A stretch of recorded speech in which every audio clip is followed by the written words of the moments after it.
Hello students आज आप सीखने जा रहे हो ओवर सब्सक्रिप्शन। ये ओवर सब्सक्रिप्शन है क्या? ओवर सब्सक्रिप्शन का मतलब होता है जब कंपनी की बहुत अच्छी गुडविल है और उस केस में जो पब्लिक है वो मोर देन इशूड शेयर, यानी जो कंपनी ने शेयर ऑफर करे हैं उससे ज्यादा वो शेयर अप्लाई कर देती हैं, तो उस कंडीशन को बोलते हैं ओवर सब्सक्रिप्शन। ओवर सब्सक्रिप्शन में जितना पैसा कंपनी को ज्यादा पे करा है शेयर होल्डर ने, वो या तो पैसा रिफंड कर दिया जाता है या तो फिर अलॉटमेंट में एडजस्ट करा जाता है। इसमें भी डिफरेंट केसेस हैं, जैसे कि कंपनी को एक्सेस मनी रिसीव हो गई और कंपनी के आर्टिकल ऑफ एसोसिएशन इसके बारे में टोटली साइलेंट है, तो इसको एक्सेस मनी को सिर्फ अलॉटमेंट में एडजस्ट कर सकते हैं। उसके बाद का जो पैसा होता है वो कंपनी शेयर होल्डर को रिफंड कर देती है। लेकिन अगर कंपनी के आर्टिकल ऑफ एसोसिएशन में इसके लिए प्रोविजन रखी गई है, तो ये हो सकता है कि अलॉटमेंट में एडजस्ट करने के बाद जो एक्स्ट्रा मनी रिसीव हुई है उसको कॉल्स में भी एडजस्ट कर लिया जाए। ठीक है, तो उसके बाद अगर फिर भी कुछ एक्सेस अमाउंट बचता है तो उसको रिफंड कर दिया जाए। कई बार होता है कि कंपनी के पास जो ओवर सब्सक्रिप्शन आई हुई है उन शेयर्स के ऊपर कंपनी प्रोरेटा बेसिस के ऊपर शेयर होल्डर्स को शेयर इशू कर देती है। अब प्रोरेटा का मतलब क्या आता है? प्रोरेटा का मतलब होता है कंपनी प्रपोर्शनेटली शेयर होल्डर्स को शेयर इशू करती है, वो किसी को रिजेक्शन नहीं करती। जितने नंबर ऑफ शेयर्स लोगों ने अप्लाई करे हैं उनको कुछ परसेंटेज शेयर्स जरूर इशू करती है। तो आइए शुरू करते हैं डिफरेंट केसेस। तो सबसे पहले मैं आपको बताऊंगी इसकी सिंपल जर्नल एंट्री। ये फर्स्ट 2 एंट्रीज में मेन इसका इफेक्ट देखा जाता है। जब पैसा रिसीव होता है कंपनी को एप्लीकेशन मनी पे, तो एंट्री होती है bank account debit to share application account, bank application money received. अब इस अमाउंट को कंपनी ने क्या करा है? ओवर सब्सक्रिप्शन के केस में एडजस्ट करना है। शेयर एप्लीकेशन अकाउंट डेबिट, ये जितना पैसा यहां पे रिसीव हुआ था वो सारा का सारा अमाउंट यहां आ जाएगा।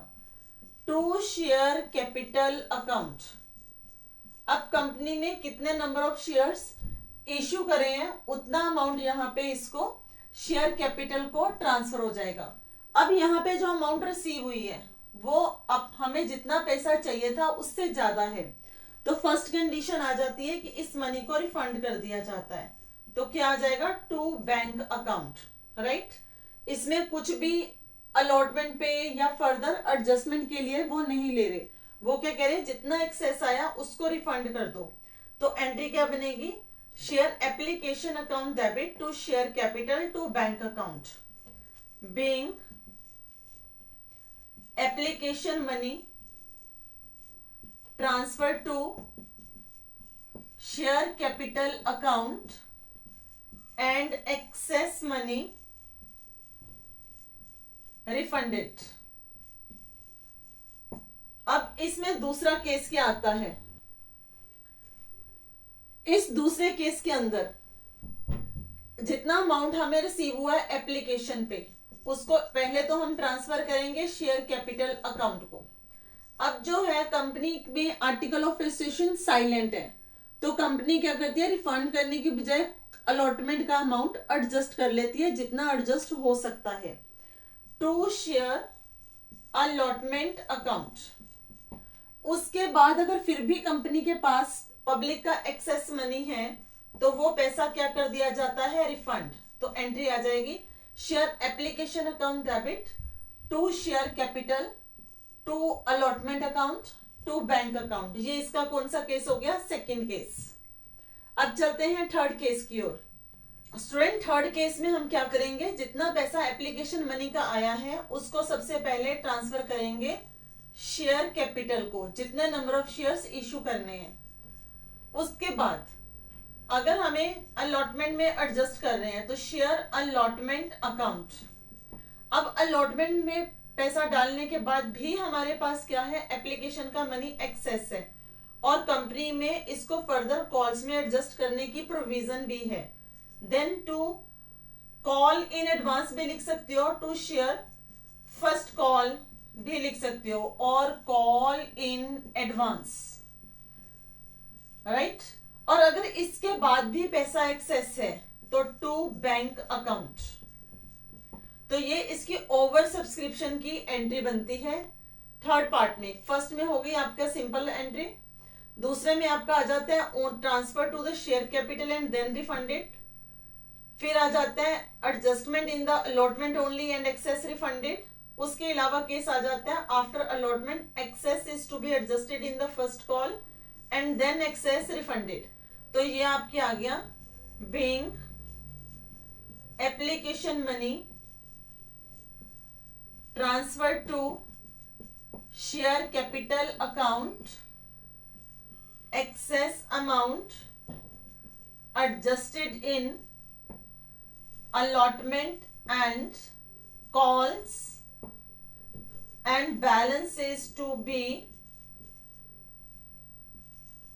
refunded। तो ये आपकी सिंपल जर्नल एंट्रीज मैंने आपको बताई है। अब चलते हैं एक इलस्ट्रेशन की तरफ। एक इलस्ट्रेशन से आपको ये सारा कुछ क्लियर होना शुरू हो जाएगा। यहां पे हमारे पास है एक इलस्ट्रेशन जिसको मैंने लिया है X limited invited applications 20,000 shares. Invited means X company want to issue 20,000 shares. Face value of these shares are ₹10। On application there is ₹3, on allotment 2, on first call 3 and on second call 2। Total amount is 10। Public applied for 30,000। अब public apply कर रही है 30,000 share, company issue करना चाहती है 20,000 share. तो ये case कौन सा हो गया? ओवर सब्सक्रिप्शन का। And the allotment were made as under to applicants for 8,000 full. इसका मतलब जिन लोगों ने 8,000 शेयर अप्लाई करे हैं, कंपनी उनको 8,000 शेयर इशू कर रही है। जिन लोगों ने 16,000 शेयर अप्लाई करे हैं, उन लोगों को कंपनी 12,000 शेयर्स इशू कर रही है। और जिन्होंने 6,000 शेयर अप्लाई करे उनको कुछ भी नहीं मिल रहा, इनको वो रिफंड कर रही है। ऑल मनी वर ड्यूली रिसीव्ड। सारा पैसा कंपनी को रिसीव हो चुका है। पास द जर्नल एंट्रीज। स्टूडेंट, इसके लिए आप अगर एक टेबल सीखते हो तो वो आपके लिए जरूरी हो जाएगा। तो इसको हम ओवर सब्सक्रिप्शन का टेबल भी बोलते हैं। तो इस क्वेश्चन के अंदर मैं आपको वो भी साथ में सिखा रही हूँ। तो थोड़ा सा क्वेश्चन लेंथी होने वाला है, तो टिल एट द एंड आप हमारे साथ बने रहिए। आपको ओवर सब्सक्रिप्शन का केस बड़े अच्छे से समझ आ जाएगा। और अगर आपको समझ आता है तो आप मेरे चैनल को सब्सक्राइब करिए और लाइक जरूर दबाइए। और अगर आपको इसके रिगार्डिंग और कुछ भी चाहिए तो कमेंट बॉक्स में जरूर लिखिए। तो शुरू करते हैं without wasting our time. Table of the share capital. Share applied. How many number of share applied by the public? As you know, 30,000 shares. Share allotted. कितने शेयर पब्लिक को इशू करने हैं, अलॉट करने हैं? वो हैं 20,000। इस कैटेगरीज में अगर आप सही फिगर्स लेते हो तो आपका टेबल सही बनने के चांसेस बढ़ जाते हैं। तो सबसे पहले फर्स्ट है पार्ट 8,000 जिन्होंने अप्लाई करे थे उनको फुल मिल रहा है, उनको फुल शेयर अलॉट हो रहे हैं 8,000 टू 8,000। सेकेंड कैटेगरी है दोज अप्लाइड फॉर 16,000, उनको मिल रहे हैं 12,000। और तीसरी कैटेगरी है जिन्होंने अप्लाई करे हैं 6,000, उनको यहाँ पे कुछ नहीं मिल रहा। अब देखिए इसका टोटल क्या बन रहा है, 8,000 प्लस 16,000 प्लस 6,000, ये आपके कितने बन गए? 30,000 शेयर अप्लाइड। अलॉटेड में क्या आ रहा है? 8,000 प्लस 12,000 20,000। जितने शेयर लोगों ने अप्लाई करे हैं, जितने शेयर अप्लाई करे हैं उतने से ही एप्लीकेशन मनी क्या होगी? रिसीव। तो हमारी फर्स्ट एंट्री क्या बन जाएगी? Bank account debit to share application account. ये कैसे बनेगी? ये इस 30,000 शेयर्स को लेके ही हमने एंट्री डालनी है। ये 30,000 शेयर और एप्लीकेशन मनी का अमाउंट। तो क्या आएगा? 30,000 इंटू 3 90,000 के साथ ये हमारी फर्स्ट एंट्री बनेगी। Bank account debit to share application being application money received. अब दूसरी एंट्री के अंदर आप सीखोगे कैसे करना है। शेयर एप्लीकेशन अकाउंट डेबिट, ये जो हमें अमाउंट रिसीव हुआ है ये आ जाएगा हमारा 90,000 इसी के आगे। टू शेयर कैपिटल अकाउंट, अब शेयर कैपिटल के आगे अमाउंट कौन सा आएगा। Number of share company allot कर रही है शेयर होल्डर को 20,000। इस 20,000 को आप एप्लीकेशन मनी से मल्टीप्लाई करोगे, क्या आ गया आपका 60,000। तो आपके दो स्टेप क्लियर हो गए। यहां से आप देख रहे हो 90,000 की एप्लीकेशन मनी रिसीव हुई थी, 60,000 शेयर कैपिटल को ट्रांसफर हुए हैं। हमारे पास कितना अमाउंट एक्सेस है 30,000। अब सपोज ये क्वेश्चन नहीं होता और क्वेश्चन में लिखा होता रिफंडेड ऑल द अमाउंट, तो हम यहाँ क्या डालते हैं टू बैंक और ये 30,000 रिफंड कर देते। लेकिन इस केस में हमें रिफंड करने के लिए नहीं बोला गया, ठीक है, हमें बोला गया है कि आप इसका सिंपल पार्ट करना है। हमारे पास एक्सेस जो मनी है उसको हमने एडजस्ट करना है। तो हमारे पास यहाँ पे एक्सेस कितना है, हमारे पास यहां से कोई भी नंबर ऑफ शेयर एक्सेस नहीं है, यहां से 4,000 शेयर्स एक्सेस है, यहाँ पे जो 6,000 एक्सेस है इनको पूरा का पूरा अमाउंट रिफंड करना है।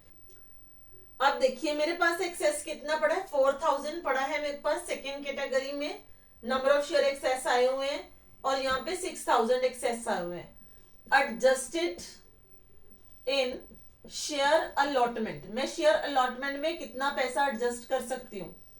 आप देखिए मेरी अलॉटमेंट कितने की बनती है, 20,000 शेयर्स के ऊपर 2 रुपीज के अकॉर्डिंगली मेरा 40,000 रुपीज ड्यू होता है जब नॉर्मल मेरी अलॉटमेंट ड्यू होगी।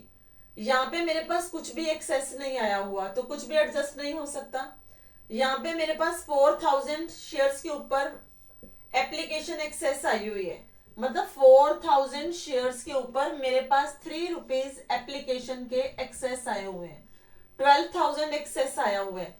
चाहिए तो मेरे को अलॉटमेंट का 40,000 था, लेकिन मेरे पास पहले का एक्सेस पड़ा हुआ है 12,000, तो मैं इस 12,000 को कवर कर लूंगी अलॉटमेंट के लिए।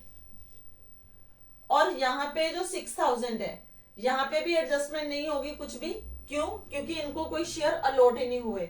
जिनको कोई शेयर अलॉट नहीं हुए उनका पैसा क्या कर देंगे, हम रिफंड कर देंगे। अब फर्स्ट कैटेगरी में कुछ भी रिफंड नहीं करना, क्योंकि 8,000 शेयर अप्लाई करे थे, 8,000 शेयर अलॉट हो गए, यहाँ पे कुछ भी एक्सेस नहीं है तो रिफंड हो गया। यहाँ पे 4,000 शेयर पे पैसा एक्सेस आया था, इसको हमने अलॉटमेंट में एडजस्ट कर लिया, ₹12,000 जितना एक्सेस था वो अलॉटमेंट में एडजस्ट हो गया। आगे रिफंड करने के लिए कुछ भी नहीं बचा। यहाँ पे 6,000 शेयर थे जिनका एक्सेस रिसीव हुआ है, लेकिन इनको अलॉटमेंट नहीं हुई है, तो इनका पैसा जो है वो सारा का सारा वापस हो जाएगा। इनका अमाउंट ₹3 के अकॉर्डिंगली, एप्लीकेशन के अकॉर्डिंगली 18,000 यहां से क्या होगा, रिफंड होगा।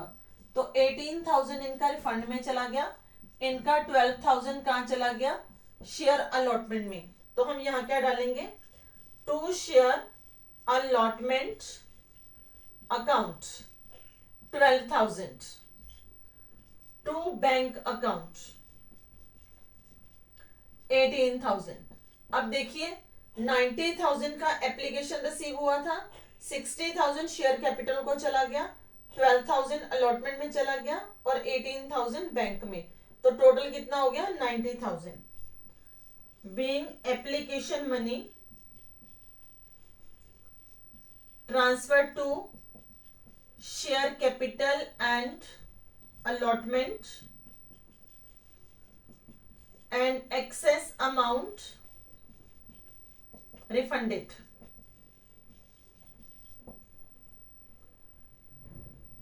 अब इसका सिंपल पार्ट ये चल रहा है, इसके आगे भी देखिए कैसे हमने करना है। अलॉटमेंट ड्यू होगी, एंट्री आएगी share allotment account debit to share capital account. Total allotment due होगी 20,000 शेयर से, जितने शेयर कंपनी इशू करना चाहती है। पर शेयर अलॉटमेंट है हमारी ₹2, तो हमारा अमाउंट कितना आ गया 40,000 से। Being allotment due, then allotment money receive, bank account debit. 40,000 मेरा ड्यू हुआ था, मेरे पास ऑलरेडी एप्लीकेशन के टाइम पे कितना आया हुआ है 12,000, तो मैं यहां पे ये लिख भी सकती हूं share application account debit 12,000 to share allotment account 40,000। अब ये 40,000 में से 12,000 सब्ट्रैक्ट कर दीजिए, बाकी का पैसा यहां पे रिसीव होगा, तो बाकी का अमाउंट कितना आएगा 28,000। बीइंग अलॉटमेंट मनी रिसीव्ड, इसको हम ऐसे भी लिख सकते हैं, और इसका एक और अल्टरनेटिव है, हम इस एंट्री को ऐसे ना डाल के कैसे डाल सकते हैं, bank account debit to share allotment account. Amount due था हमारा 40,000, उसमें से हमें 12,000 ये जो मिल चुका है एप्लीकेशन के टाइम पे, उसको सब्ट्रैक्ट कर दीजिए इन द वर्किंग नोट और इन द नरेशन। रिमेनिंग 28,000 अब यहाँ पे रिफ्लेक्ट कर सकते हैं, और नरेशन सेम होगी बीइंग अलॉटमेंट मनी रिसीव। इन दोनों में से कोई भी जो आपको इजी लगे वो आप फॉलो कर सकते हैं। अब करते हैं फर्स्ट कॉल को due. Share first call account debit to share capital account. Number of share है हमारे 20,000, पर शेयर फर्स्ट कॉल होगी हमारी 3 रुपीज, तो टोटल हमारा अमाउंट ड्यू हो गया 60,000। नरेशन आएगी हमारी being first call due. First call के लिए हमारे पास कुछ भी पैसा एडवांस में रिसीव नहीं हुआ था, तो हमारी नेक्स्ट एंट्री बन जाएगी